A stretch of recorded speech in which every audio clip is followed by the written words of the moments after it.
So you're buying a house, and always when you buy a house with a bank loan, it needs an appraisal. But there are times you need two.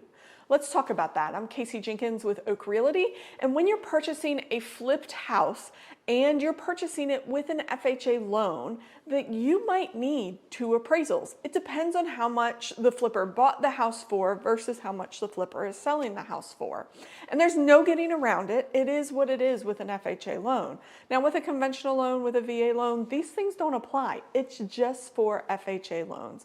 And your lender will be able to tell you up front what's going on because they'll know within the first day or two. Because if the flipper bought the house for $100 grand or more less than they're selling it for, that's when you need two appraisals.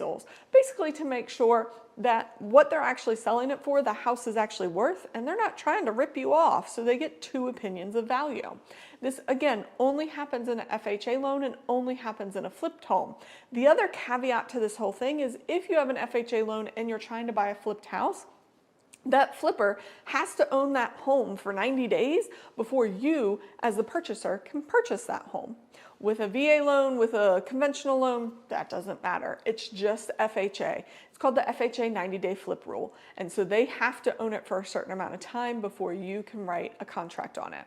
Now, are there ways to be able to write that contract, basically hold on to that house, get you going, and then be ready to write the contract again at 90 days? Yes, I've done it multiple times where we've written the contract, we've said, hey, we're FHA, we know you can't write it till 90 days, but you're like at 45 or like you're at 60, like you're right there on the cusp and we really want this house. If we can work out a deal, we'll start getting all of our ducks in a row and getting everything through underwriting, and then come that 91st day, we'll rewrite this whole contract, send it in, get the appraisal, and close 2 weeks later.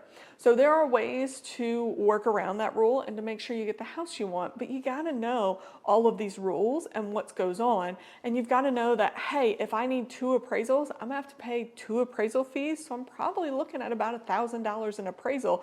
And we wanna make sure you have that in the bank so that you can go ahead and pay for those, because that's just something that's gonna happen. As we see more and more houses come on the market and we end up in that buyer's market, we probably won't have to deal with the 90-day flip rule as much because houses are just going to sit on the market a little longer. But right now in a seller's market, you definitely have to watch out, both me as your agent and you, about that 90-day flip rule so that you know what's going on. And we definitely have to watch out about that two appraisals. When the houses sit on the market longer, the appraisal thing doesn't go away, just the 90-day flip rule.